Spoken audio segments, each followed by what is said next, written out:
Good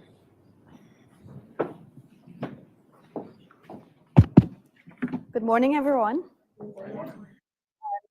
New Year, although I've been told I can't say Happy New Year anymore. So, but good to see you all. I think there are a lot of people here, but I will still introduce myself. I am Zainab Usman. I'm the founding director of the Africa Program here at the Carnegie Endowment for International Peace. Thank you very much for joining us today for the launch of our publication, compendium, as we like to call it, of about 13 essays entitled Priorities for the new U.S. administration and Congress in Strengthening Economic Relations with Africa. At the Carnegie Endowment's Africa Program, we focus on the economic, the political, and the transnational issues shaping Africa today and into the future. A key objective of our work is to inform decision-making in international policy to advance the continent's economic development.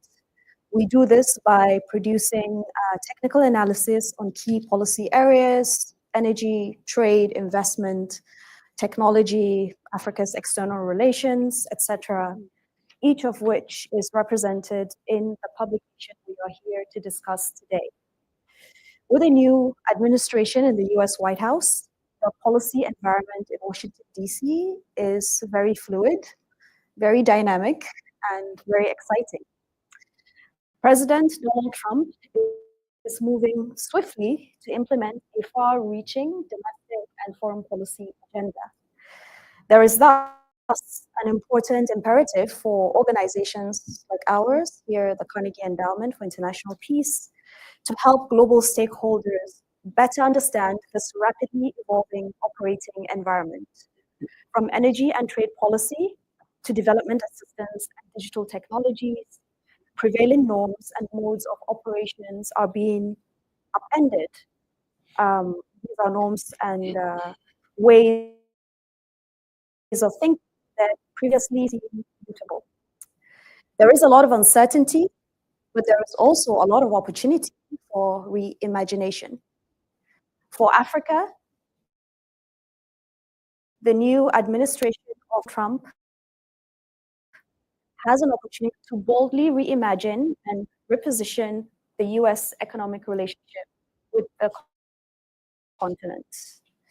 Already, President Trump is pivoting towards foreign policies that take a markedly different approach to securing US interests abroad and realigning the relationships that America has with the world.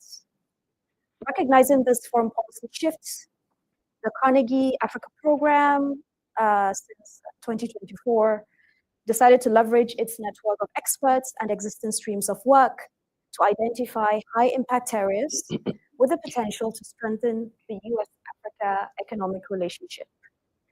Therefore, this publication that we will be discussing today includes priorities for reinvigorating trade relations, mobilizing investments in critical sectors, and updating the diplomatic toolkit.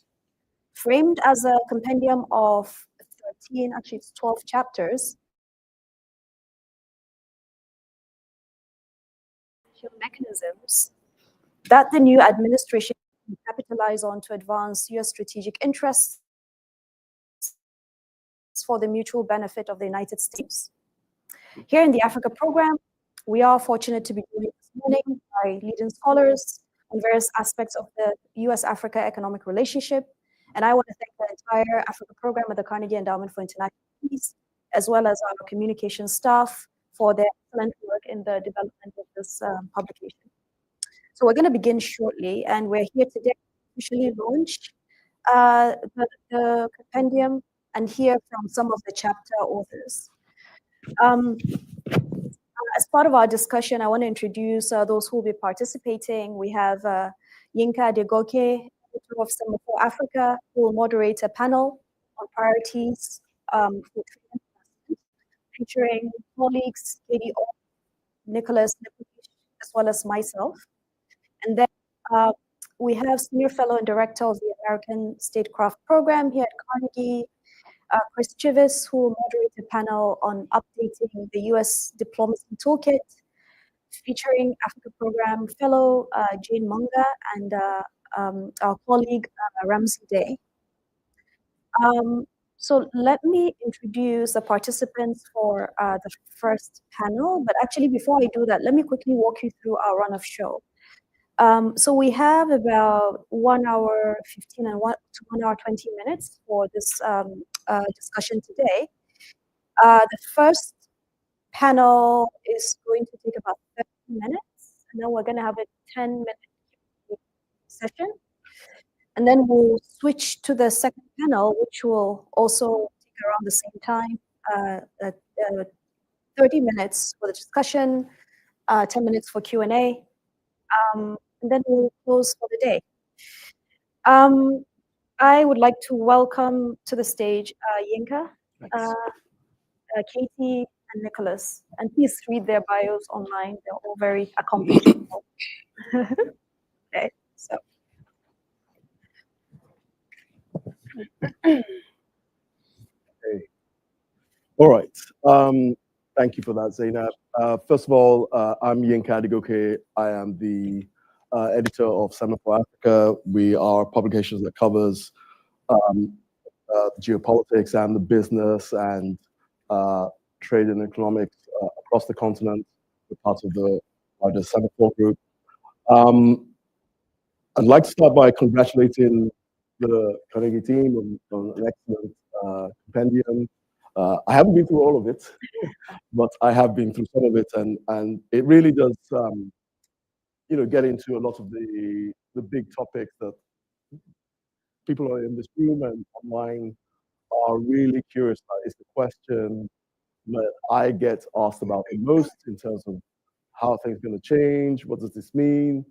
And I think just in terms of the topic areas you got into, there's a lot that we can learn. So, and we can get into some details. I guess I'll start by sort of I'll start with you, Zainab, just to give a kind of your kind of overview of the topics you covered, and what your sort of broad view of what you learned. Sure. So I covered quite a number of topics, so I'll talk about two very quickly. The first is on trade, and the second is on just investments in, I guess, investments, to put it bluntly, given our new environment, investments to counter China's BRI, how to make those effective. With respect to trade, and this is, I think, the first chapter after the introduction, it is entitled AGOA and Beyond, Reinvigorating and Repurposing the U.S. Africa Trade Relationship, and myself and our good friend Tony Carroll, who authored that chapter. And our key point there is that the new administration should proactively reinvigorate and repurpose the U.S. Africa trade relationship to a mutually beneficial partnership that advances the interests of both the U.S. and Africa in a new era. Right? So, I mean, there's a lot of words, but there's a reason why we chose those words very, very carefully. We are definitely in a new geopolitical environment, and trade relationships right now, we go by what we've heard from the new administration, executive orders that have been signed, the America First Trade, an America First Trade policy, for example. Trade relationships will have to be clearly beneficial to the United States. When AGOA was enacted in the early 2000s, I think the objective was slightly different, which was to try to incorporate African economies into the global economy, right? To make them part of the WTO system, to encourage them to implement market reforms, etc. We're in a very different era now. Trade has to be demonstrably beneficial to the United States. And on that basis, we make two proposals. One is that the administration should definitely encourage Congress to authorize AGOA. We do need that. It would be good for the US, it would be good for African economies, but it also needs to go a little bit further. This is the second proposal, that in reauthorizing AGOA, we should think about rebranding it. should think about rebranding it. We should think about repositioning it in a way that is clearly also beneficial to the United States.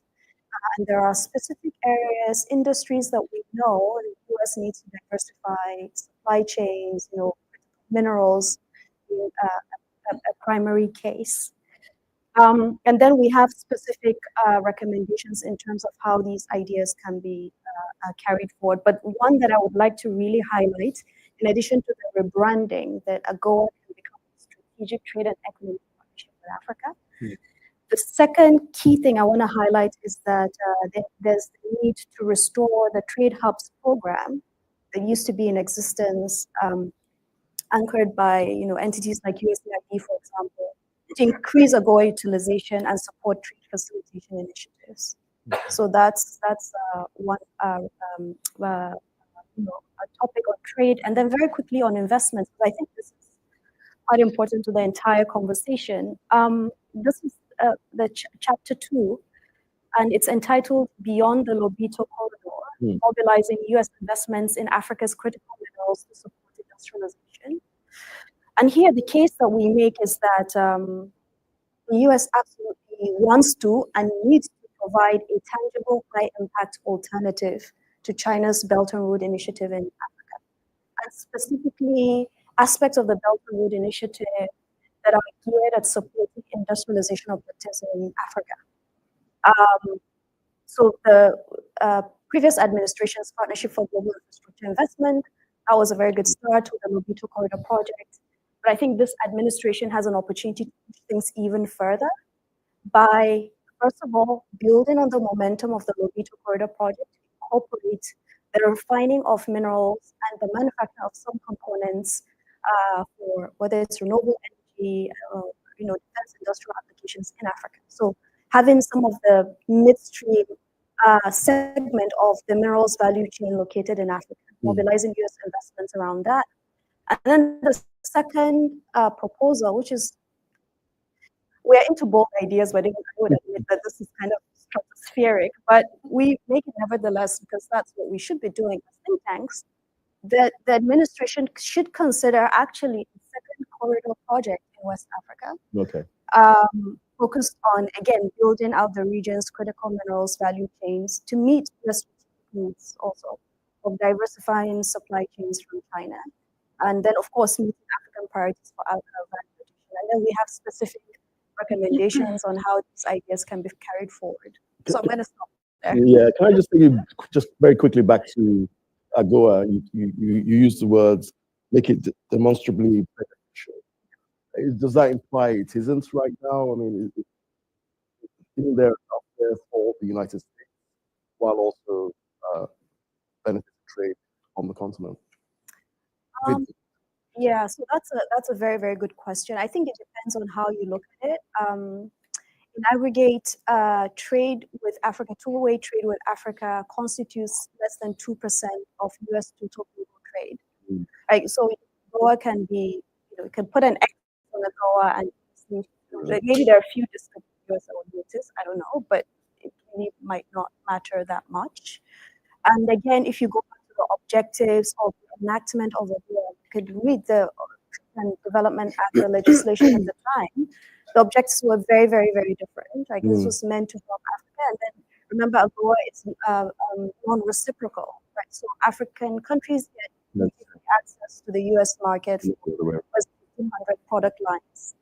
So making this explicitly beneficial to the U.S. would mean maybe highlighting and emphasizing on specific sectors that are part of like industries that are considered to be strategic, and then mobilizing like U.S. development assistance to provide trade facilitation support for those specific sectors and industries in African countries, working with like the trade associations, business associations to make sure that, whether it's small scale enterprises associated with the graphite industry in Tanzania, for example. So that would be what I mean by making it a little bit more explicit. So it sounds already, even early on, which is, it's less about the technical as much as it's about change of mindset. It's a change of mindset also. Like this, like, what's in it for me? Yeah. You've heard this.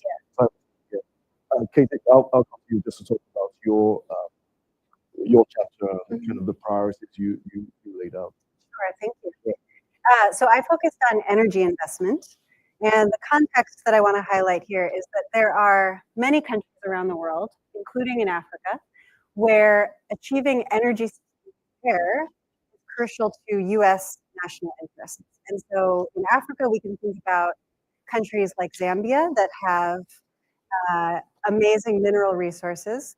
The U.S. would love countries like Zambia to scale up production of those resources to help diversify mineral supply chains away from China.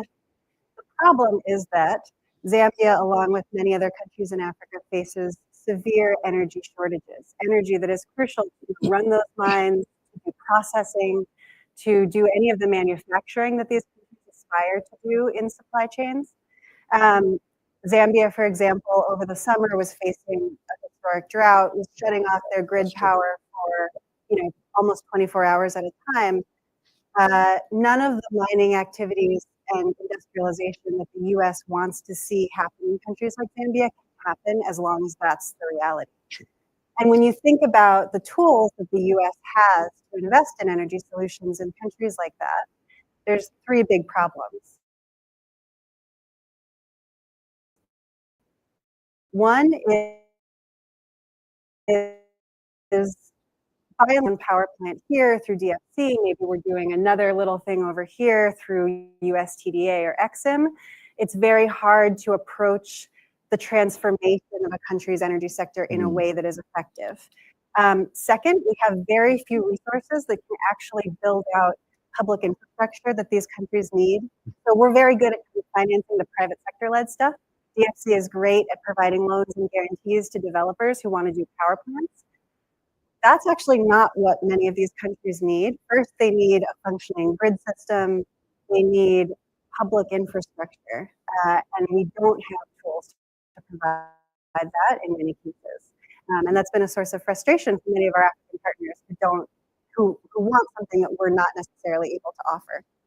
And then the third problem is there's 10 or 11 agencies that are involved in providing energy assistance. It's very hard to coordinate across them or get them to talk to each other. And so I'm proposing something that I'm calling Energy Security Compact. And very simply, this would give a comparatively little-known agency called the Millennium Challenge Corporation a new energy security mandate. And this solves two of those problems. One, MCC is really the only US government agency that can build out a grid. So they've gone into countries like Senegal and funded the rehabilitation of their electricity grid.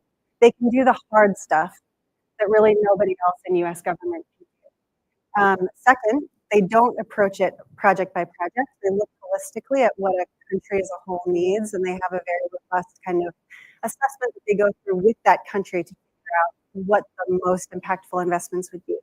And then to solve the coordination challenge, I want to learn from what we did at Power Africa, which was based at USAID. I worked there for 7 or 8 years, and give MCC the mandate to coordinate an interagency body that figures out a package of investment for particular countries in their energy security solutions.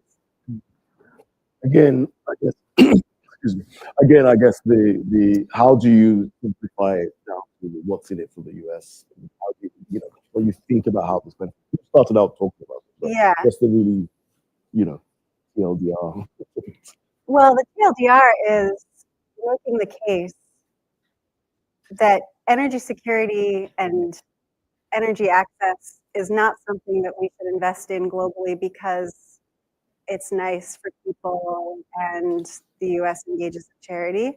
I'm making the point, specific examples like Zambia, of why reliable, affordable, abundant energy in those markets actually matters to things that we want to do for ourselves. And I think the minerals is just one example of that, but you could also think about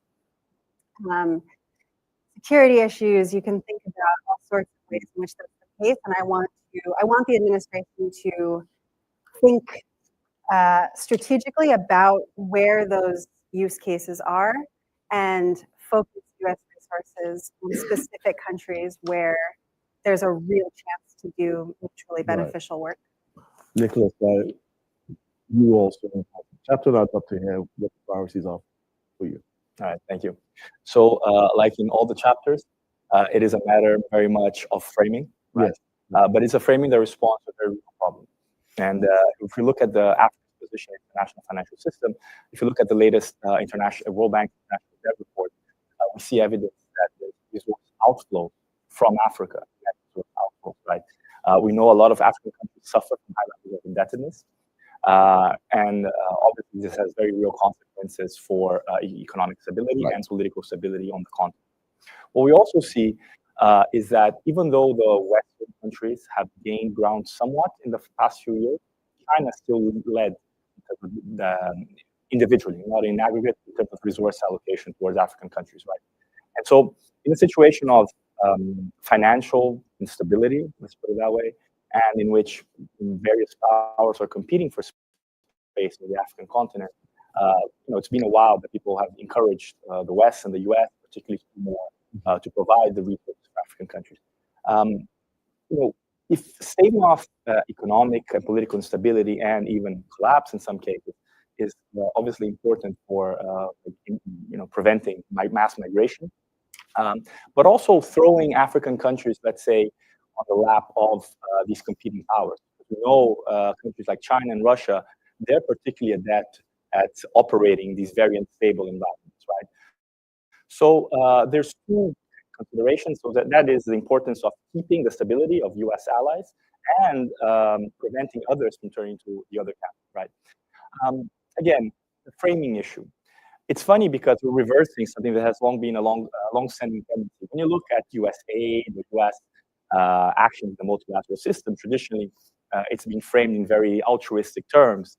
And then critics have returned to it and said, no, actually, it's serving the U.S. goals. The aid system, there's a particular, there is some encouragement of democracy and openness, but a lot of it's directed to the U.S. allies, multilateral. Oh, in the best of times, they operate according to bureaucratic procedures, but when push comes to shove, they reward U.S. allies, right? I think, and so right now, what we have to do, it seems like we have to emphasize these aspects of the multilateral system, the Western-led multilateral system, of foreign aid, so as to encourage administration to act and kind of see what is in their self-interest. And I think the premise of the chapter is that, in the case of multilateral development banks, it is something that is very cost-effective. It's a very cost-effective tool of U.S. foreign policy, right? Because, and I think maybe people here who are in D.C. have been seeing this letter that's circulating of A.J. Banga that, ostensibly sent to Trump, emphasizing how cost-effective the World Bank is, and the fact that even though it is, there's many shareholders, of which the U.S. is the biggest one, it is associated with U.S. presence overseas, right? And so, multilaterals and increasing resources, multilaterals, I detailed some policy proposals in the paper. I think these proposals are circulating. It's not something particularly new. But I think emphasizing their importance is key here. But then just increasing resources to African countries is not enough if they have high levels of debt or you have the problem of illicit financial flow. So the leakage from the resources, right? And so again, this is all interlinked. The debt issue, important to be solved. There have been important steps in recent times. There are some proposals out there. I think in the chapter I mentioned the New York State bill. Honestly, I think it's unlikely that the administration is going to encourage policies that are going against the interests of big creditors, big banks. But there's some ideas. I think it's important to highlight the importance of the debt issue, right? But then, if you turn to the issue of illicit financial flows and the offshore system, this is something that the U.S., even in these very well-meaning administrations, has probably often used its power of bullying to compel other countries to follow its line, right?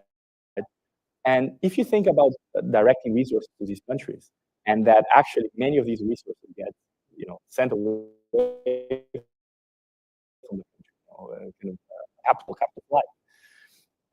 And if you want to avoid using American taxpayer money to support countries overseas, because you wrongly emphasize the interest of the domestic constituency, then curbing illicit financial flows is it's a key tool in your arsenal, right?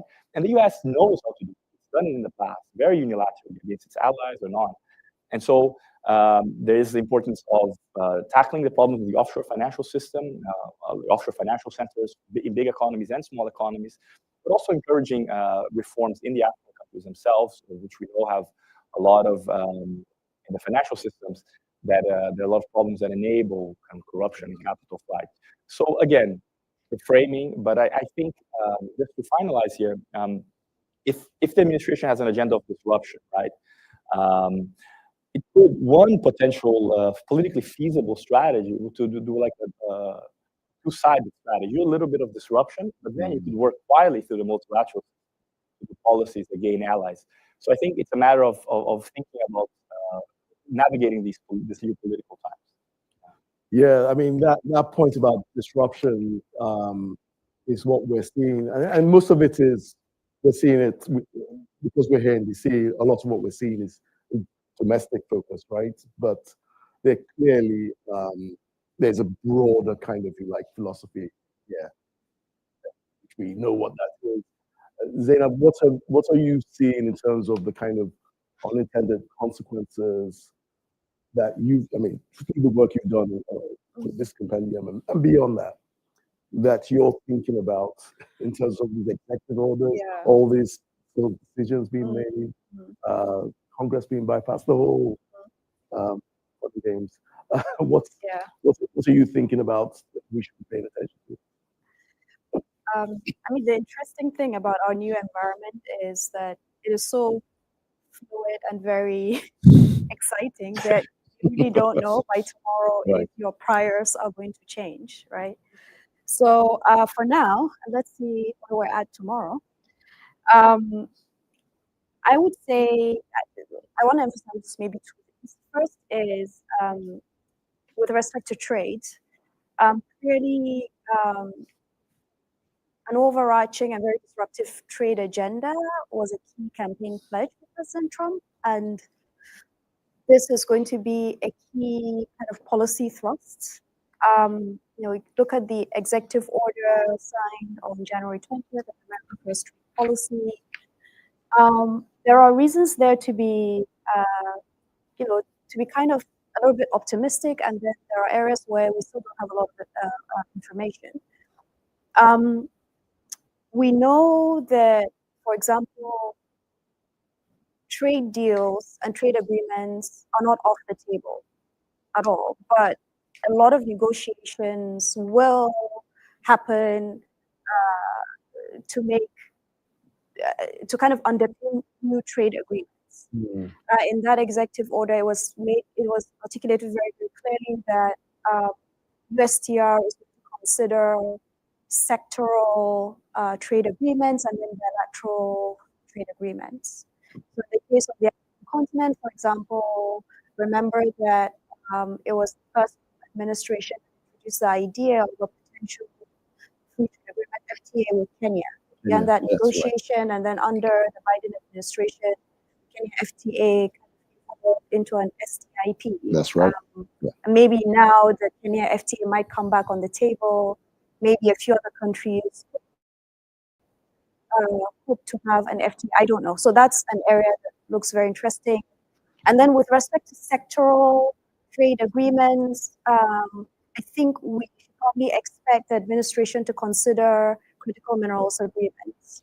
So under the Biden administration, for example, a critical CMA was negotiated and concluded with Japan in March of 2023, and that inspired a number of other countries, including the UK, Indonesia, and others who also want critical minerals agreement. That didn't happen. So we might see that come back on the table, maybe rebranded under a different name, but I think we're probably going to see that.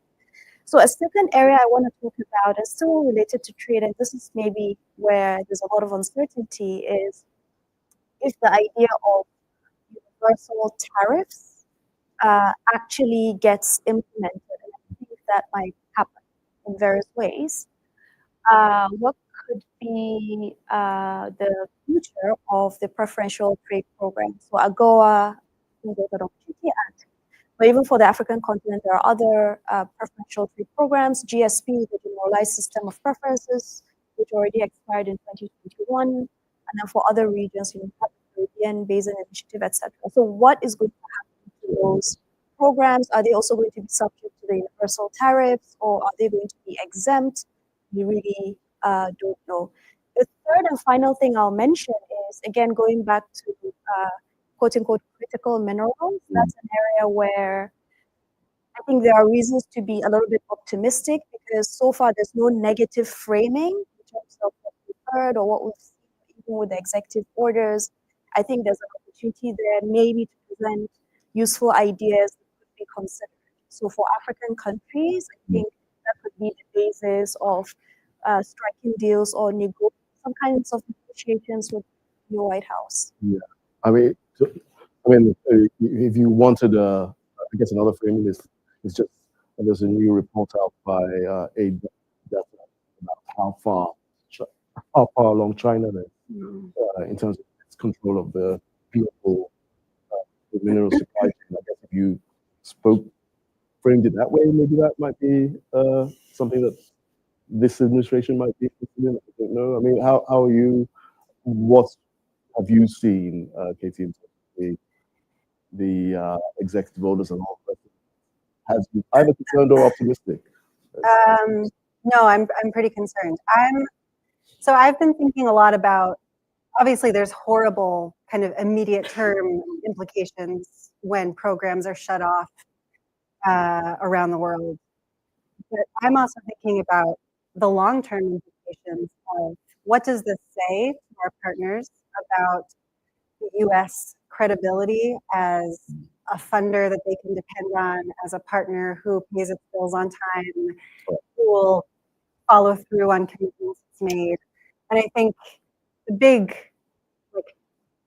gap for me is this is an administration that's simultaneously talking about using the Development Finance Corporation to go out and make huge, ambitious, complicated deals around the world, whether it's minerals or other supply chain infrastructure. There was talk of using the Development Finance Corporation as a sovereign wealth fund, folks might have seen. And at the same time, we've thrown our entire aid system into complete chaos. DFC is scrambling right now to figure out whether it's even allowed to pay its existing private sector clients for the loans that it owes. And I think the gap there between what we say we want to do and the ambitious, complex deals we want to support around the world, partners, if you're going to ask a company to take immense risk in a really difficult operating environment, they absolutely need to know that the U.S. will follow through, make its payments, stand with them through years of slogging through project development and complicated bureaucracy.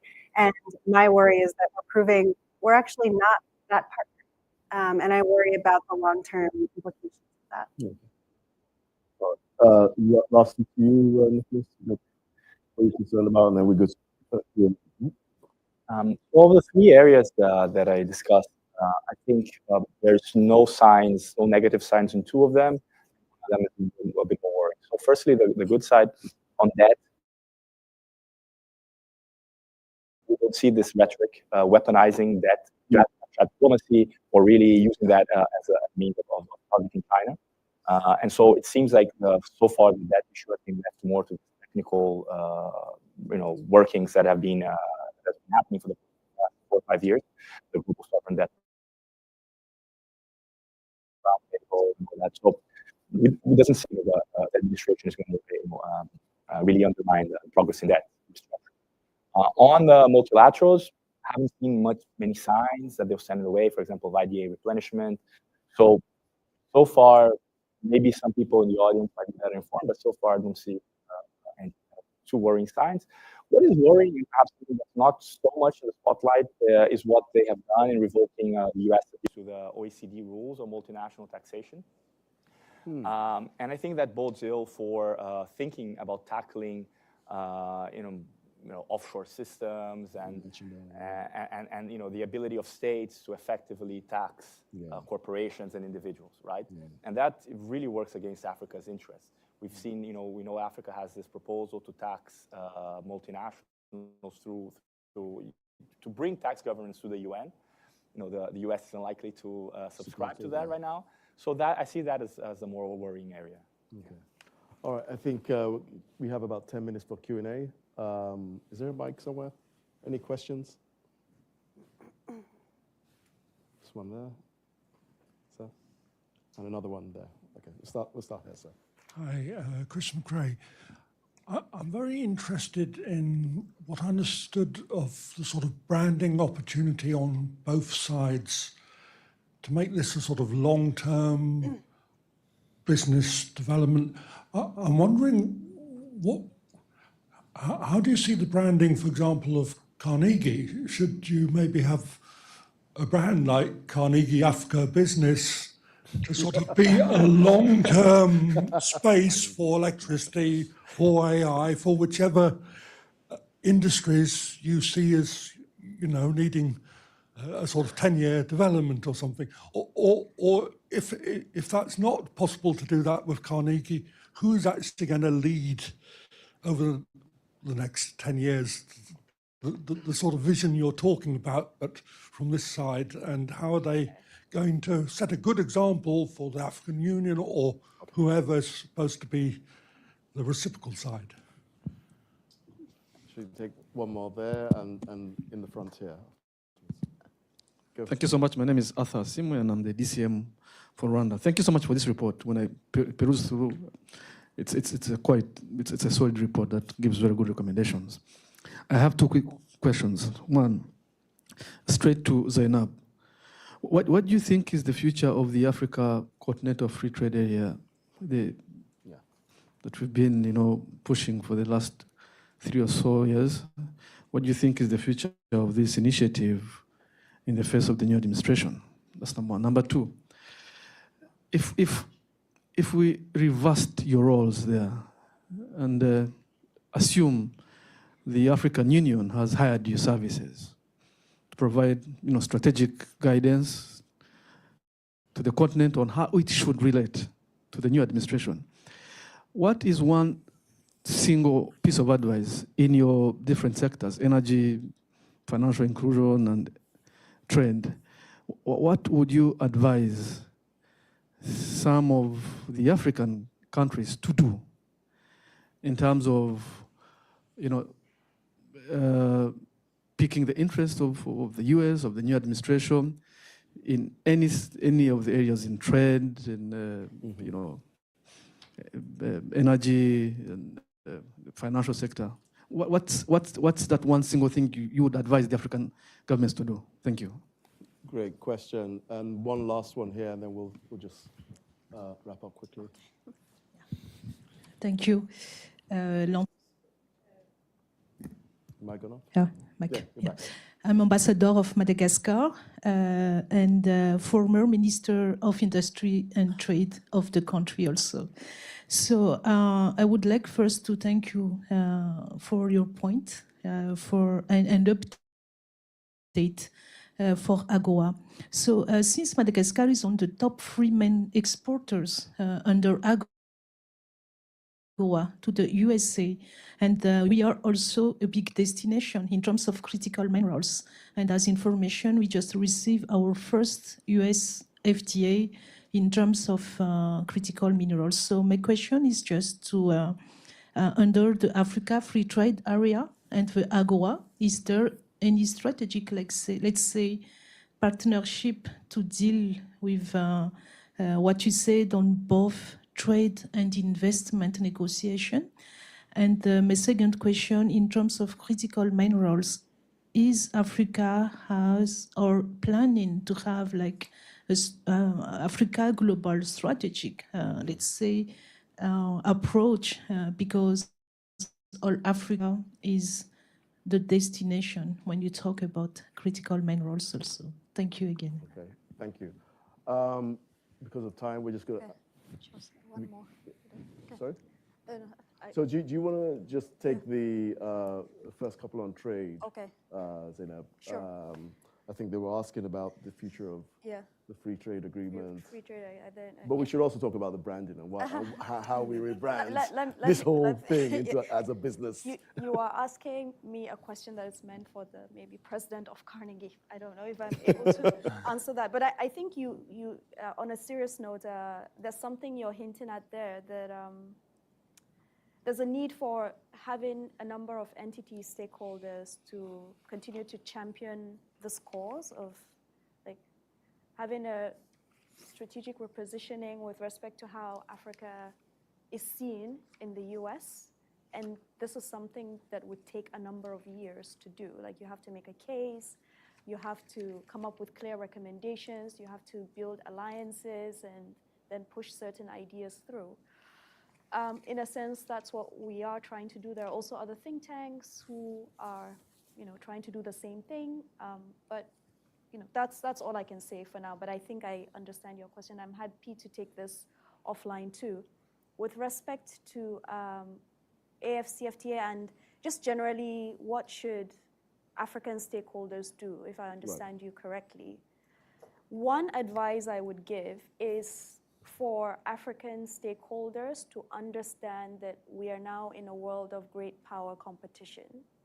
We are in a world, it has always been this case. If you ask me personally, I would argue that we've always been in a world where countries pursue their interests, and you come to the table and you kind of negotiate, and then there are also a lot of niceties that happen but at the core of it, international relations is about countries pursuing their interests and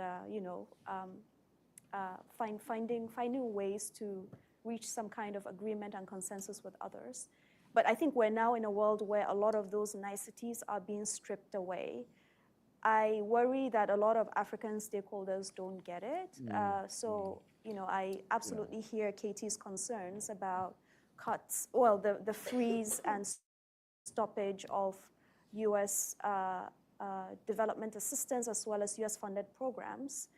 But then you also have to look critically at a lot of African governments as to why a middle-income country is still dependent on foreign aid for its health budget. That is absolutely inexcusable, and I hope this is a wake-up call for them. So then, to kind of conclude on that, they need to understand that we're in a very different world. A lot of those niceties are going to be stripped away. In fact, what I would also argue is that some of what we're seeing domestically in the US is also being reflected in Europe. We just did an analysis last year, a very short piece, on how the aid budgets of most of the countries in the list, in the OECD DAC list, so the top 10 donors, most of them have had cuts to their aid budgets, right? But their prime ministers and presidents are not making loud statements, so this is going under the radar. This is not just a US phenomenon. The world of development assistance is fundamentally being disrupted. And if as a sovereign country, as a middle-income country in particular, you cannot fund your aid and education budgets, then you have a problem, and it's something they need to understand. So for Honorable Ambassador, welcome to DC, and welcome to Carnegie. Thank you very much for attending our event. I think to your question, I would say that, this is a space where clearly this administration is very interested in it, with respect to critical minerals that you mentioned in particular, but also with respect to just trade policy. So AGOA, again, we don't know what's going to happen. So far, no strong statements have been made, meaning that no firm decision has been made. Even with the prospect of universal tariffs, which we thought that from day one, January 20th, we're going to see a clear announcement. So far, considerations are being made. So I think there's still space to shape a lot of thinking, to have conversations, and to see where those conversations lead to. I'm going to stop there. Okay. Do you want to add anything? No? Yes? Just on the advice for African governments, I would say if you think about the energy sector, which is where I've focused, normally, US aid might go into a country and lay out an agenda of reforms that they want to see happen.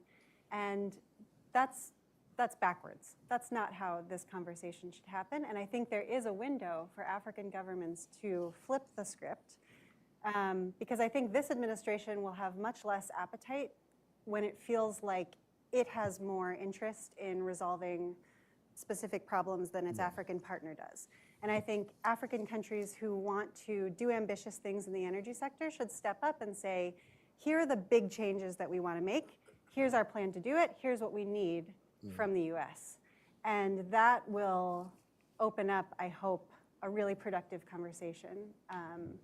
And I think would do a lot to change the way that energy assistance gets thought about in DC. Okay, thank you. We're slightly over time, but that was a great conversation. Learned a lot about really a changed world, disrupted world. Thank you very much to the panel. Thank you.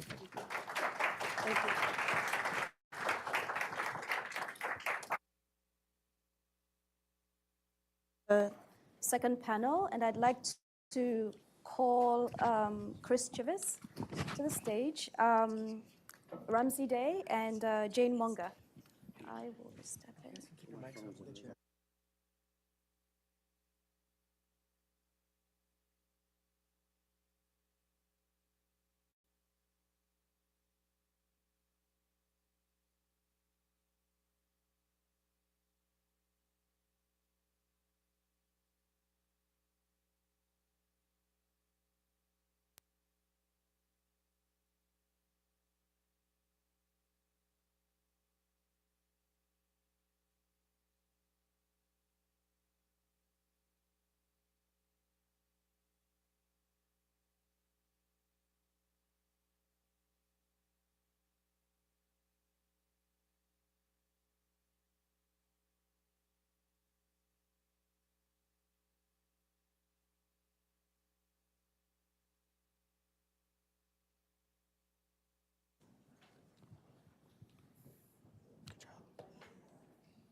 Good to go. Fantastic. Yeah. Well, thank you, Zainab, for this opportunity to be here to talk about your fantastic compendium.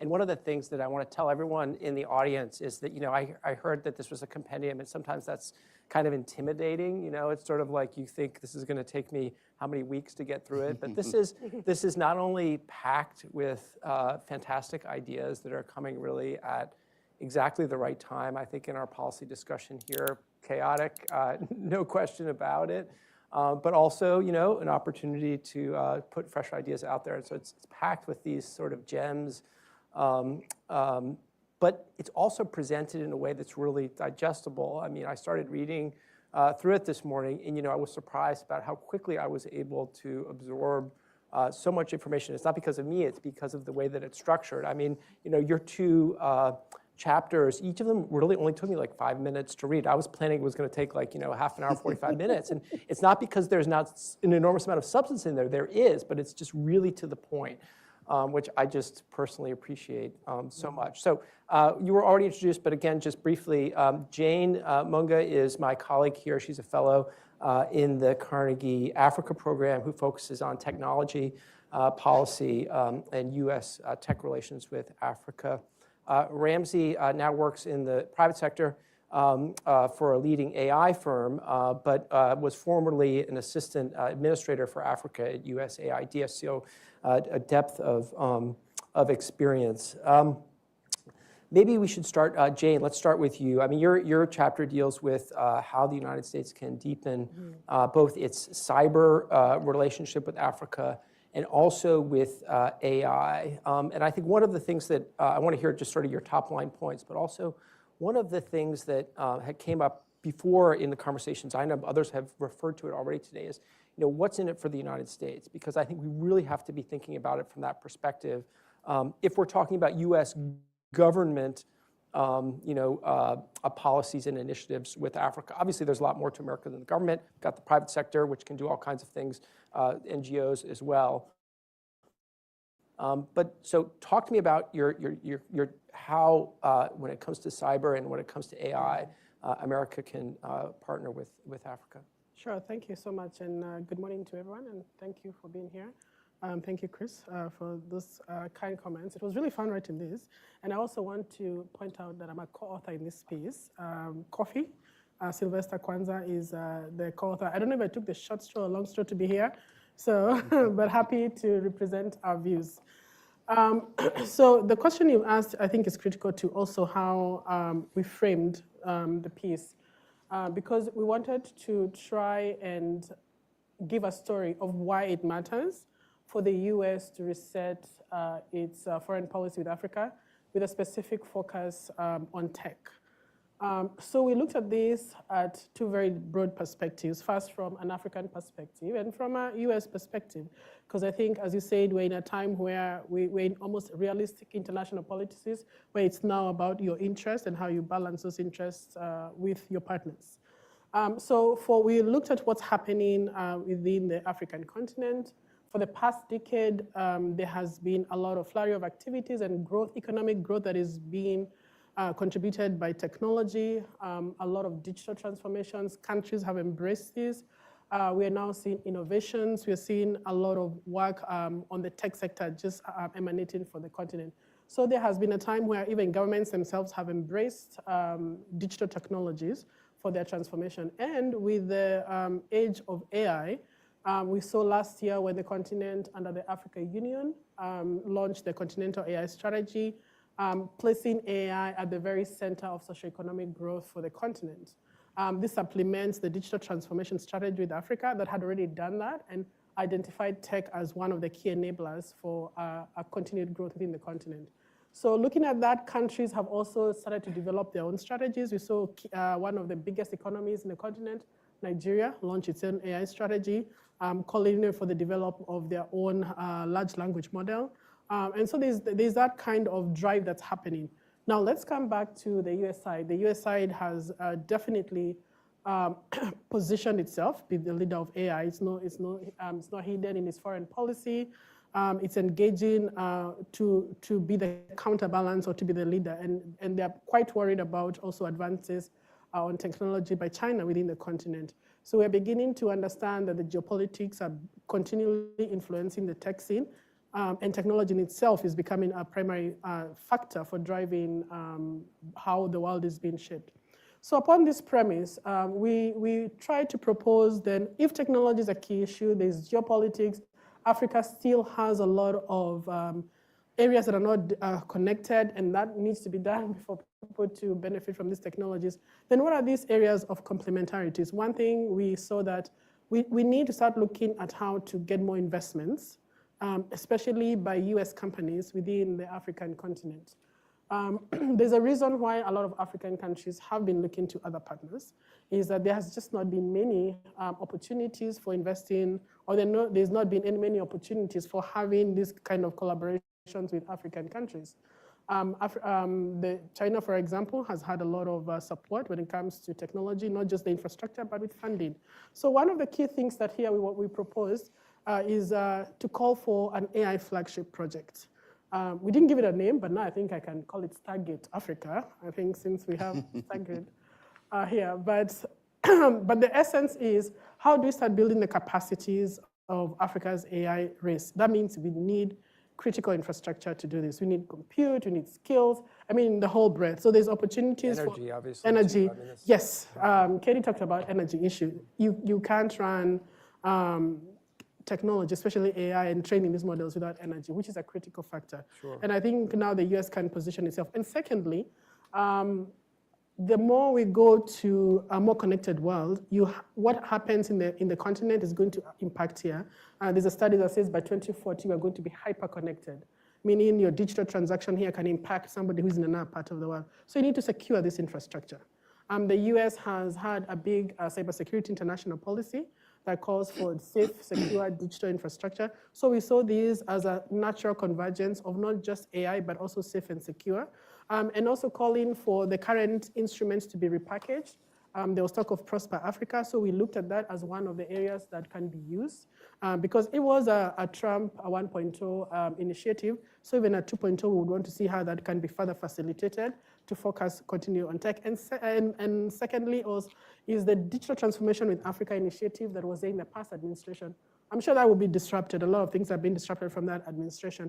But we do believe there are elements from that that are still very critical. We saw technology become a very strong foreign policy tool. So that is why we call for a very strong tech foreign policy agenda. Can I ask you, on the AI flagship project, which is a sort of enticing and exciting idea, can you just briefly flesh out a little bit more? I mean, like, who's involved in this? Is this an initiative that comes from AID or from state, or is it a private U.S. private sector initiative with the U.S. government playing an enabling role here on this side? And then how does this actually work? What does it look like? Something that we do here at Carnegie? I mean, tell me a little bit more about what it looks like.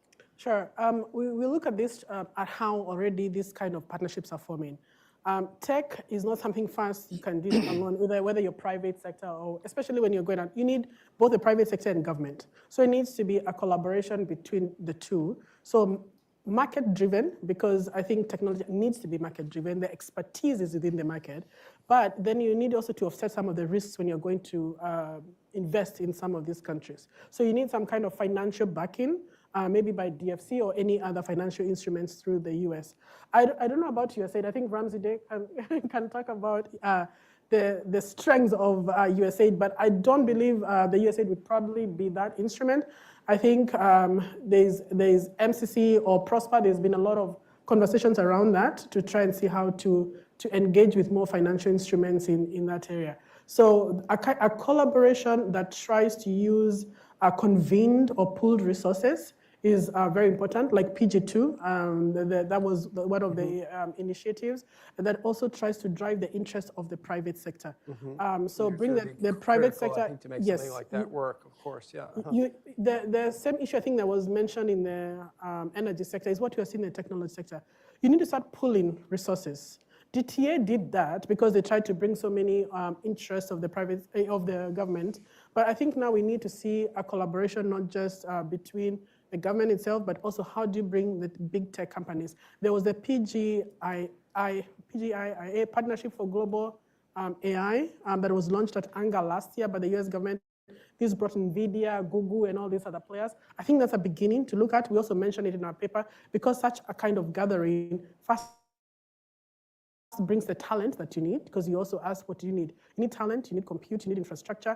Training these data sets requires a lot of resources that some of these countries don't have. So it will need some kind of pooling resources for that.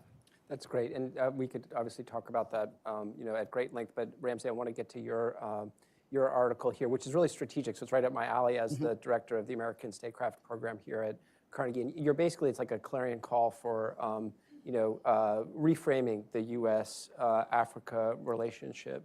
So can you just talk a little bit about, I mean, where are we now in the U.S. Africa relationship, and what's in concrete terms, the big strategic shift that you'd like to see? Yeah, thanks, Chris, and it's great to be here, great to be with everybody. I was here in November, and I talked a lot about some of the inevitabilities that we would anticipate with the Trump administration.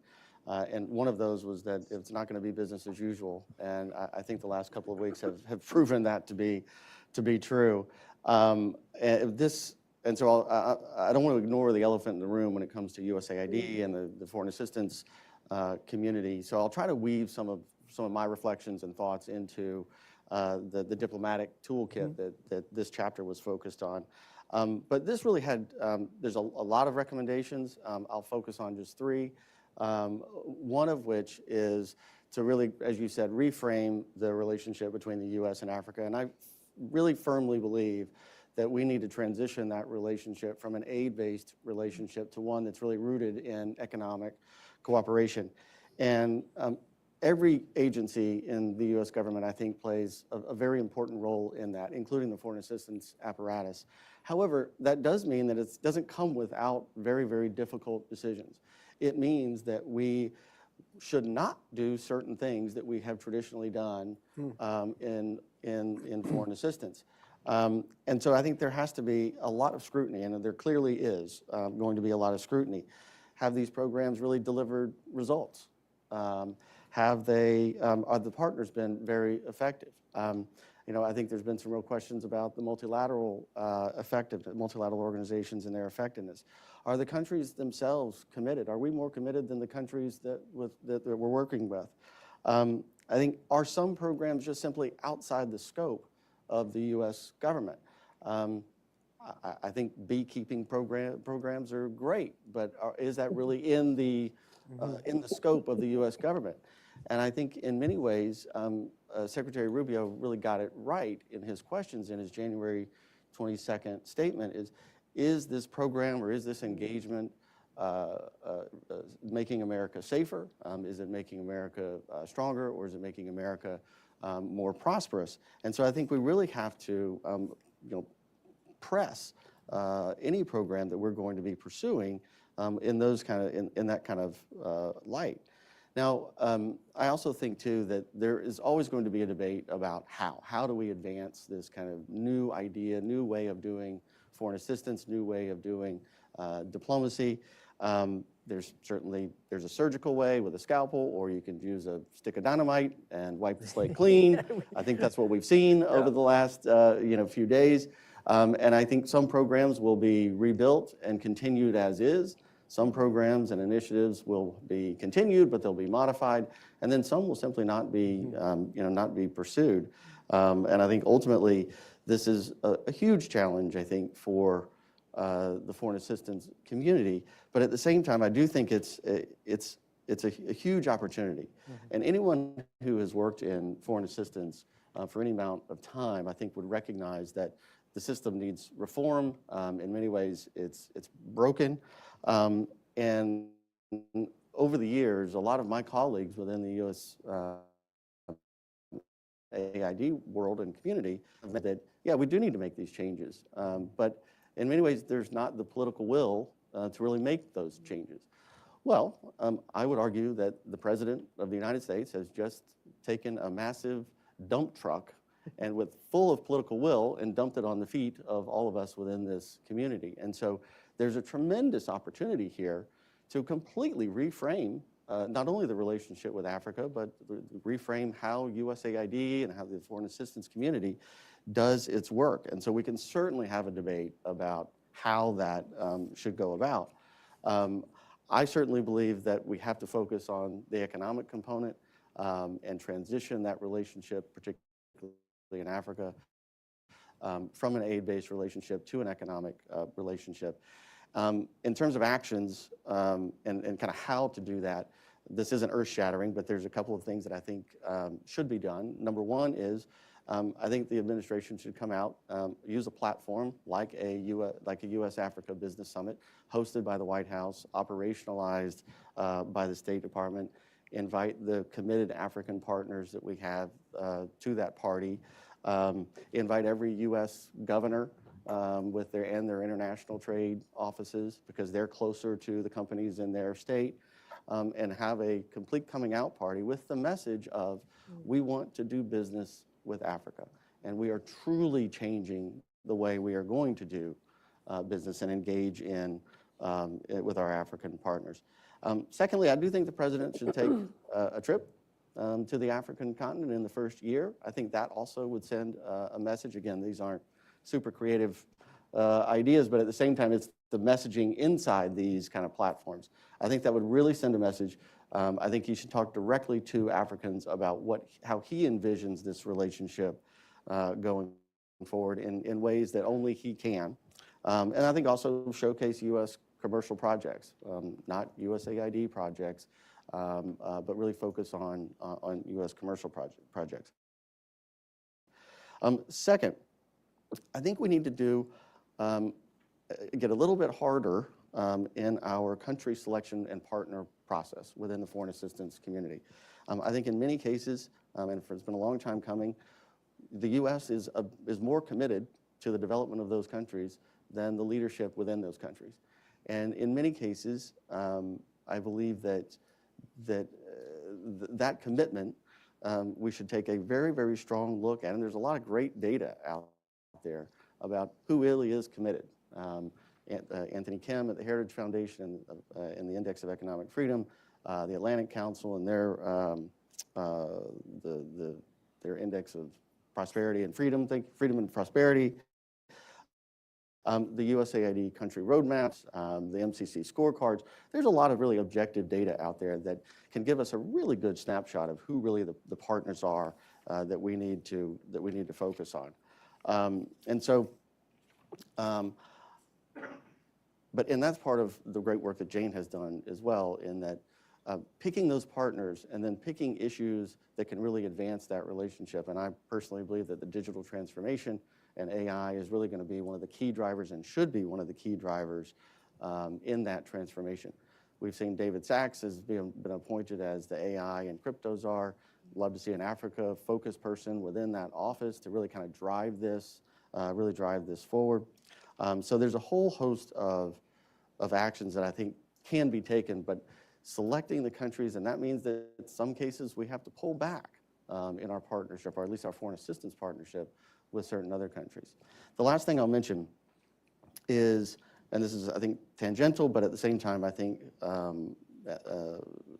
critically important, is I think we really need to press African countries and some of the regional bodies to end these conflicts. Sudan, first and foremost, Eastern DRC, and of course, avert a conflict between Ethiopia and Eritrea, but these are absolutely horrible conflicts. It's nearly impossible to make the argument to American companies to invest in Africa, to trade in Africa, when there's genocides and violent conflicts going on. And so I do believe that there should be an envoy, perhaps somebody even with a business background that can truly articulate the ramifications. These are kind of a scourge on the African continent. These conflicts are the Africa of old, not the Africa that they're aspiring to be. And I think that's it's critically important that we end those. And so I think you wrap all of that together. Again, those are just 2 or 3 examples, but the overarching goal here, I think, should be this transformation of the relationship. So I mean, I appreciate the fact that you acknowledge that the way in which the administration has gone about stress testing all of these aid programs. It's created a lot of friction and made things really hard for a lot of people here in Washington in particular, but also obviously around the world. And I think that's something that's important to that we don't sort of push aside. But at the same time, it is also true, as you say, that a lot of these programs have been criticized, including by people who have worked on them for a long time. So maybe there is an opportunity here. And as someone who thinks about this from the perspective of American statecraft, and Zainab and I have talked about this, I'm always saying, well, what's the U.S. interest in doing any of these things? And if we can get to the place that you're talking about, where there is clearly, where there are clear U.S. Business interests, economic interests engaged in Africa, I think you actually end up in a much stronger relationship over the long term, in particular as Africa continues to grow and develop as a strategic opportunity for the United States. But so some of this friction may actually be necessary, even if we wish that it were not quite as much a stick of dynamite as you pointed out. But let me just quickly ask you, I mean, in terms of the president's visit and the U.S. Africa summit, I saw that part on the president's visit and I went, I don't know, that's gonna, I mean, tell me, like, how likely do you, or what would it take to make that happen? Yeah, I think it's possible. I think you have to make the case. I think I think the president is certainly going to be more of a transactional type of approach. And again, I don't think that should be in a derogatory sense. We want to do business with Africa, and so I think that messaging he'll drive that messaging. But I think making the case that it's important to go, I think is certainly an important thing. Another thing I'll quickly kind of mention too is this is a golden opportunity for a lot of organizations kind of within this community to completely reshape how we do business. So it is a very difficult time. It's very raw, I think, for a lot of people and a lot of organizations.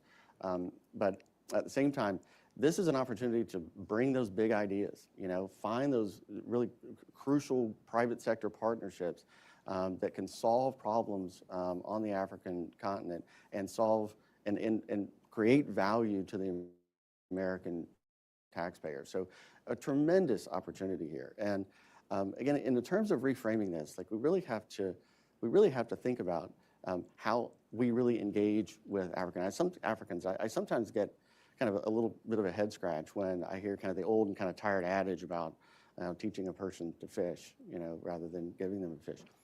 And I'm like, well, Africans know how to fish. So I want to buy that fish, right? And I want to sell them my fish. or perhaps I want to invest in that fish company so that they can buy a bigger boat, so that they can buy more fish, or hire more people and create more jobs, and I get a return on that. So it's a completely different and more modernized way of approaching the relationship. But it does take that partnership, and it does take a lot of political will. But we now have a lot of political will to make those changes. Okay. Well, I could go on asking both of you questions for a long time, but I know that there may be people in the audience who want to have an opportunity to put, yes, indeed, we have several. Fantastic. I love that. Why don't we take a couple on this side of the room and then maybe on that side of the room, provided that we have time. I'll ask, please just keep your question brief, if you would, in the interest of everyone's time here. And introduce yourself before you ask your question. Sure, thank you. I'm Joseph Huddleston. I'm on Senator Booker's foreign policy team. I have a question that's kind of for both panels, although, of course, I'm sure this one will answer it. Someone said, one of the panelists said that China and Russia are adept at operating in the sort of environment of instability, but I would go further and say they're invested in an environment of instability in a lot of ways, right? So the conflicts in Sudan, the DRC, like the Russian government profits off of it.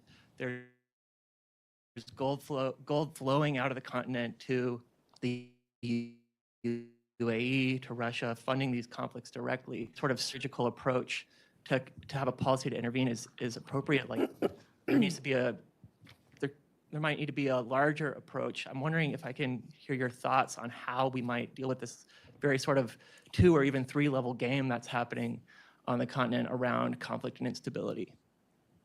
Okay, yeah, please, right here. Thank you, Aziz Rami for the Moroccan Press Agency. I'm a journalist, so I haven't heard a lot of talk this morning about North Africa. My question is about one country specifically to Mr. Day. Morocco is one of the few countries in the world that has a foreign trade agreement, with free trade agreement, with the United States that was signed 20 years ago. It's maybe, I think, the only, if I'm not mistaken, the only country in Africa that has been running a military exercises with the U.S. for actually 20 years as well. You're talking about, your chapter is about reinforcing relations with Africa through diplomacy. So the United States was the first country member of the UN Security Council to recognize Morocco's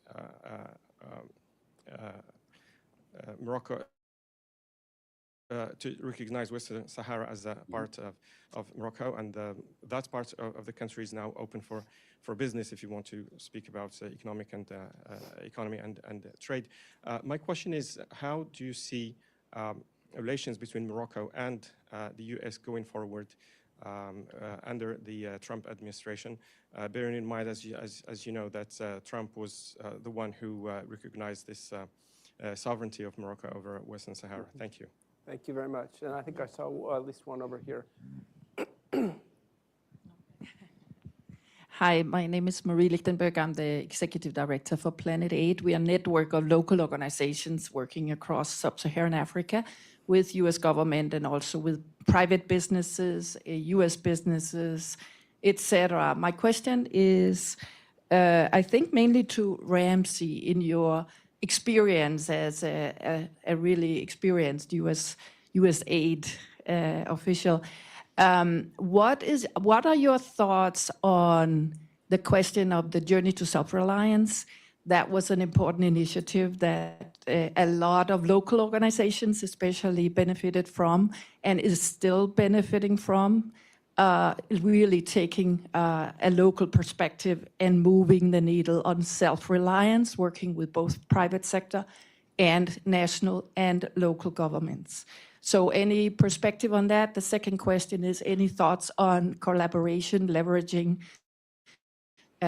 Corporate Council on Africa's many years of hard work on the continent? Okay, And there was one right here next to you, and then I'll turn it back to our panel. So. Hi, thanks. Hi, I'm Chris Watson. I'm the Vice President of the International Development Division at a market research tech company called Premise Data. So another one for Ramsey. Sorry to pile on you. But, you know, I think your point about scrutinizing the country selection process is one of the most important, like, things that we're going to see shake out in the next couple months. Is going to pick Niger as an example. I hope I'm not picking on anybody in the room by picking on Niger. You could probably argue that, you know, depending on who's in power, that they don't like us that much, right? And we've maybe been more committed to the development than a lot of politicians there have. But you have like ongoing counterterrorism related concerns and to some extent great power competition too. So like, what do you think the new administration and what type of relationship with Niger vis-a-vis foreign assistance, you know, should the new administration pursue? Give it up, change it totally, more of the same? Thanks. Okay, good. So there's a lot there, and I'm not going to ask the two of you to respond directly to every single question that you've asked, because we also have more over here, I think.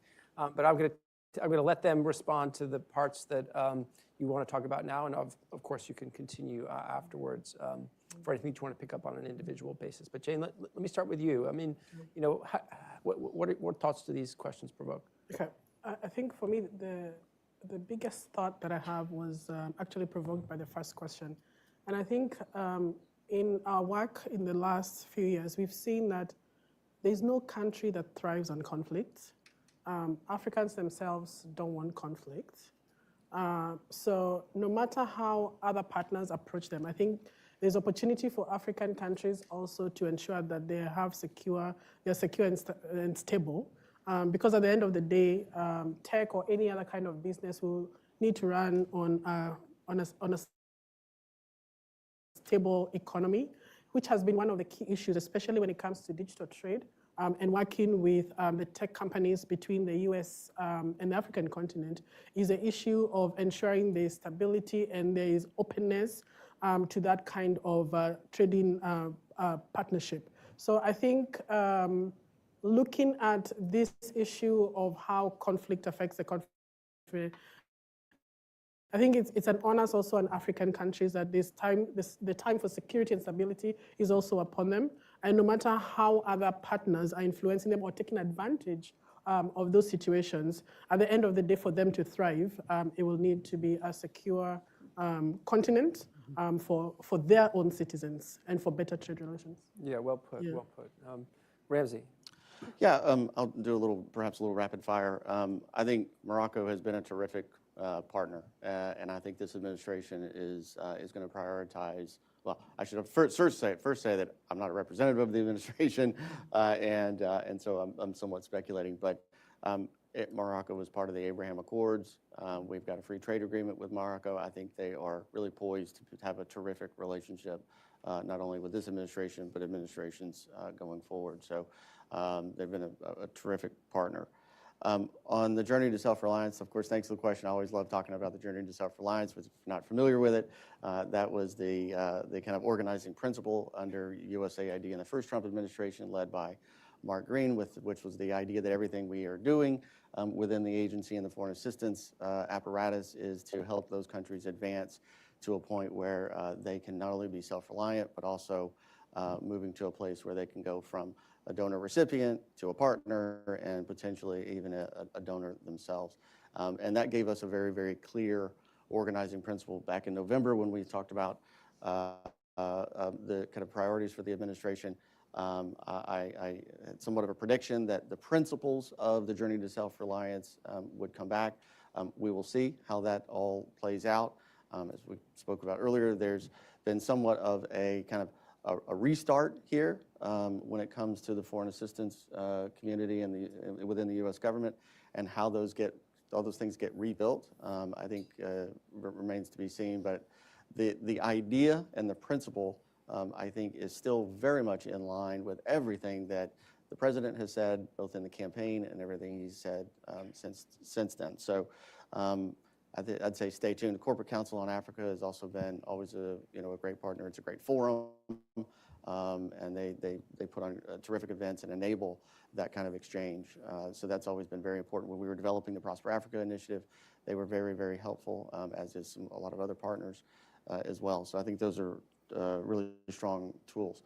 On Niger, I think looking at the level of commitment, I think is, again, going to be one of the key elements. You're a data person. There is a lot of data that has been and will come forward about how the country is moving forward and what kind of partner they would be. So I am a big believer in the MCC model of, we have objective measures here to be able to determine where a country is. I'm a big believer in the roadmaps at USAID, where you have the X and Y axis of level of capacity, level of commitment, and those countries that perhaps are a little bit lower on the capacity side, but they're high on commitment. Those are the countries that I think we should really be working with and doubling down, again, using technology as a driver of this transition to a new type of relationship. But I would argue it's up to Niger, right? It's up to Niger. I think we as the U.S. want to be there as a good partner, but like all the other countries, it is dependent upon their commitment to our shared values. And that's everything from human rights to democracy to how they want to develop their economy. And if there's alignment there, then I think you'll see a good partnership going forward. But coups are very difficult to make the argument that that's a good partner and we should move forward with them. So, but I think the data will prove kind of what kind of partner they can be, as well as all the qualitative analysis as well. Okay, we'll maybe do a final round of questions over here on this side of the room. Interesting. Hello, thank you very much. This has been a very interesting panel. My name is Nom Sandongwe. I'm a research fellow at the James Martin Center for Nonproliferation Studies. My question is not really going to be nonproliferation related. I had a question because I've heard a lot of talk today referring to 54 countries as Africa. And I think if anybody is serious about changing the relationship, we gotta stop doing that.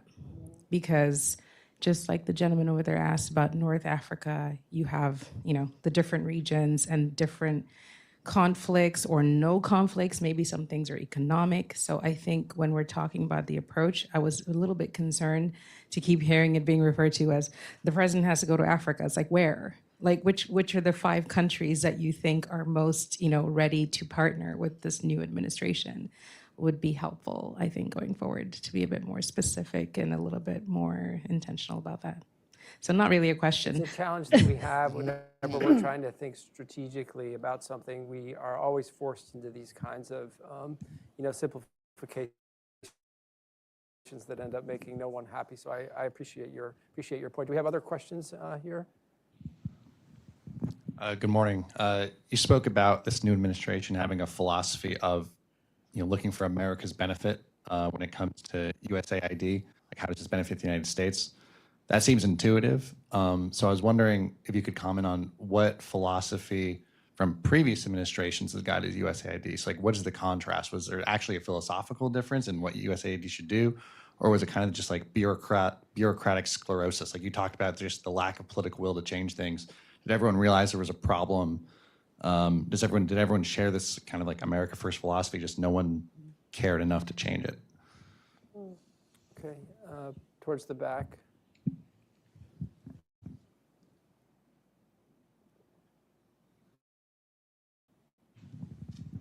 Hello, my name is Sima. I'm from Johns Hopkins SAIS and the North Africa Institute. I have a more general question. Do you think that reframing the partnership, whether from the point of view of economic benefits for the US or whether it's a better positioning in the, for example, race with China in Africa, do you think it would help only navigate the current disruption by the current administration, or would it be, would it allow the partnership to be more immune to future change of policies or change of beyond America First, or maybe go back to a different kind of administration? would it allow it to be a more sustainable partnership beyond? Okay, good. Do we have any other questions here? Okay, good. So we'll. I'll do last one. Is there one that I didn't see back? Oh, sorry, I couldn't see. No worries Yeah. at all. My name is Judith Moya. I'm with the digital transformation team at the World Bank. My question is on tech. Jane, I think you had mentioned something around the geopolitical aspects that are playing out in Africa when it comes to technology, understanding that the US and of course China is dominating this space when it comes to that. I wanted to mention something around AI, which you did mention that AI is essentially, predicated on energy, on infrastructure that is connectivity and compute. But recently, I think maybe a couple of days, everyone might have heard of this, that DeepSeek came out with sort of a model that can be produced for almost a fraction of the price. So that brings in African countries that particularly were sort of left out of this race, saying, oh, perhaps we can also sort of get back in the game. But understanding that this is a China-driven model, a China-driven sort of innovation that's happening right now, where do you see African countries thinking of how they can balance that relationship, looking into China for sort of understanding the sort of innovation that's coming out of there, but understanding that US is the leader when it comes to AI by, a mile. They need access to these innovative chips that currently most African countries have, the H100s, the H800s, but China doesn't. So sort of balancing that act of sort of looking into China to understand the models that could be used in the context of Africa due to the raw resource constraints that we have, but also looking at innovation that's happening in the US. Thank you. That's a really interesting and rich question, like all of these. Maybe we should actually start there, Jane. I mean, so when you saw the news, did you think, oh, there's a huge implication for Africa right here, or not? I mean, what was your reaction? Was your reaction, boy, it's going to turn out that AI is much more democratic, as it were, that it's going to be adopted much more widely, much sooner than we think, or was that not your reaction? First, thank you for bringing up that question. I was wondering when DeepSeek would make it to this conversation. So when I first heard of it, actually I was in a conversation with someone who was referring to it and had not heard about it. So I had to first quickly find out what exactly are you saying. Right. When I started interacting with it, I saw why it was causing such a stir. This is a model that has been trained with such a less fraction of the amount that it costs to run like NVIDIA or any other models that we've seen coming out. For example, anything that has been there before. So the implication for this for African countries is huge because for a long time, the race for AI, or the digital divide as we call it within AI, has been driven because of the huge costs of what it costs to train models or just to develop compute capacity within the continent. So this changed that narrative. Immediately. It says now with about, I think, $5 million, that was $5 million dollars, that you can now train a language model, and it's very specific, something that Africa has really been trying to do. So what does that do? First, it opens up an opportunity for African countries. In fact, the person I was talking to said, now there's an opportunity for African countries to look at how they can grow some of these models or how they can learn from this. So this then asks the question, then what does it mean for the US? 2 months ago, 2 weeks, 3 weeks ago, we saw another policy coming from the US on diffusion of AI and putting some restrictions. I call them a new regulatory divide for how you can get access into the US AI technology. So you start, of course, making your own intuitions and understanding. First, there's a lot of restrictions on the African continent. So naturally, where would this gravitate to? So I think these are lessons that immediately for the US government to start looking at strategically. That if you truly want to partner with African countries, they've already said they want to partner with the US, but then what kind of assistance and models are there for? If something like China is going to offer them such a solution, then they will still need to engage. But secondly, I also want to say that African countries— there's a question, do they even need China to, to develop these kinds of models? I mean— They need a partner. They will need a partner. Okay. Most African countries, sorry, and thank you for saying that. We're talking about very many different countries. African countries are already, and we've looked historically in the last 10 years, there have been a slew of digital partnerships. Because African countries, most of them don't have the resources for this. So they look for this kind of partnerships. Okay. It's a resource issue, and at some point also a huge expertise issue. They are experts in the continent, but the infrastructure is usually not there. So there's a need for that kind of partnerships. But it's also very important to note, Africans are not limited to one. Most of them don't see the world in this dichotomy. It's not either the West, it's not either China or the US. Right. So I am pretty sure if I would foretell the case, you'll find a country, I can pick Kenya since that's my heritage, and say Kenya will look to China, and then they'll turn around and look to the US for some other kind of resources. So for them, it's an open playbook. How can I benefit from you, and how can I benefit from you? Now, the geopolitics of this new administration will start putting more pressures. There'll be spillover effects from this kind of relationship. So that's also something else we have to keep watching, because if the two great powers are getting more antagonistic on this, then what will those be implications to? But for African countries, they continue to engage differently. There's just obviously an enormous amount of analysis to do as we look ahead here on how this is going to play out, both in terms of economic development, politics, and geopolitics. So it's fascinating. I'm so glad to have you here at Carnegie to talk about this. Ramsey, there's been a lot of big questions sort of, getting to your core point. So, I mean, maybe you could restate what is the shift in specific terms that you want to see? Where do you think we have been in terms of the U.S. Africa relationship? You said aid dependence, I think was the term that you used, but just develop that a little bit, and then where is it that you want to go? Sure, and I'll also try to respond to a couple of the questions here too, in that in terms of the USAID philosophy, obviously, I think in the first Trump administration it was quite clear. I think there could be adjustments or changes in the kind of new philosophy going forward, but I do think there are still some inevitabilities, and one of those inevitabilities is that there will be a relentless alignment. We have already seen that, a relentless effort to align anything that we're doing overseas, any dollar that we're spending overseas, to U.S. national security and strategic interests and value to the taxpayer. And I think that is on the foreign assistance community, both in government and out, to demonstrate what is the value to the U.S. taxpayer.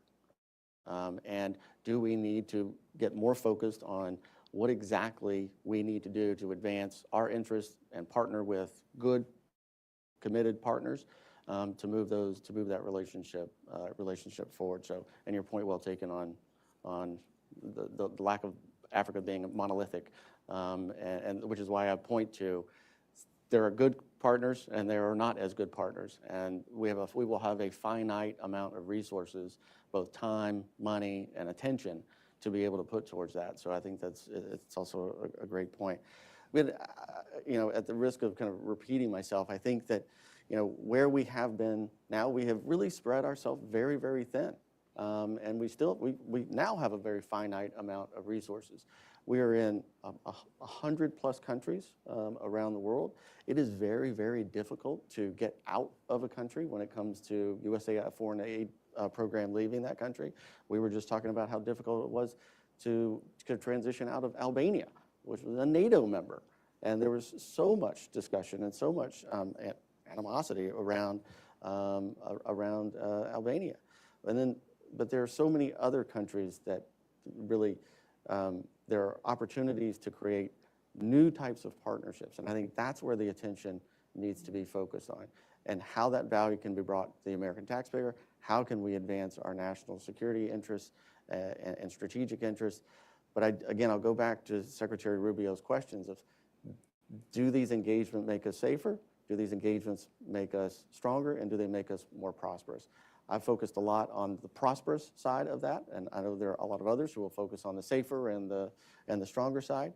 But I think that's where the vision is with African countries, that we have an opportunity here to reshape and redefine and re-architect this entire relationship. But it will take a lot of political will, which we now have a lot of, and it also will take a lot of courage and a lot of creativity. There are tremendous, tremendous organizations and other government partners and government agencies that have a lot of ideas, but have been difficult to this point to be able to operationalize those ideas. Now there's a mandate to do it. And so it is a challenge. This community has been challenged.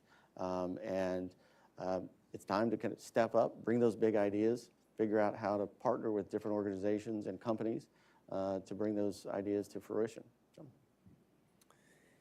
Thanks to you both for doing this for your chapters. I'll thank you on behalf of the Africa program for that. And thank you, Zainab, for the chance to be here with you all.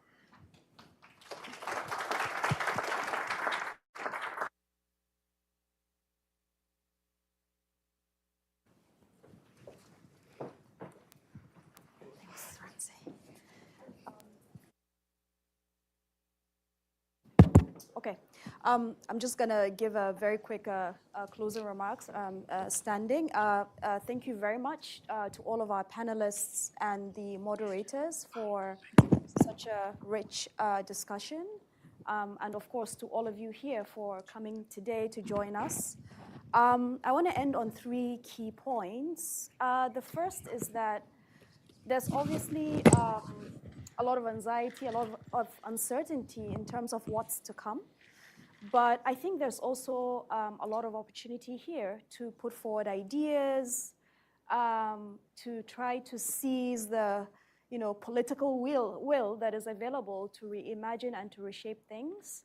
So for us at the Carnegie Africa Program, we will continue to play our role as an independent think tank to put forward ideas that we hope can help decision makers to come up with specific initiatives that can boldly reimagine that U.S. Africa economic relationship. Shortly after the election in November, we put together a panel. I mean, we had Ramsey here, we had Ambassador Tibor Naj, who's now back in the administration as an undersecretary at the State Department. We had Frank Fanon to have an initial discussion in terms of where could things be headed with respect to the U.S.-Africa relationship. We then put forward this compendium, and we are going to continue thinking about constructive ideas. So the second point I want to make here is that we will continue to play our role as an entity that is based here in DC. We probably understand things in a way that many other entities might not. We have relationships, we have networks, and we're going to use all of those resources to try to explain to our partners, to various stakeholders, what we think is going on with respect to U.S.-Africa economic relations. So we're here, we're available, we'll continue to put forward ideas, and we have a piece coming out in the next couple of days or weeks on the executive orders that have been signed in terms of their implications and areas that might be relevant for countries, not just in Africa, but also countries in the global south. And then the third point is just generally, I want to thank everyone, particularly the team in the Africa program, Drew, Alex, Tani, Blaine, Kofi, for helping put together this event, as well as our colleagues in communications. Thank you very much, everyone, and let's keep the conversation going. Thanks.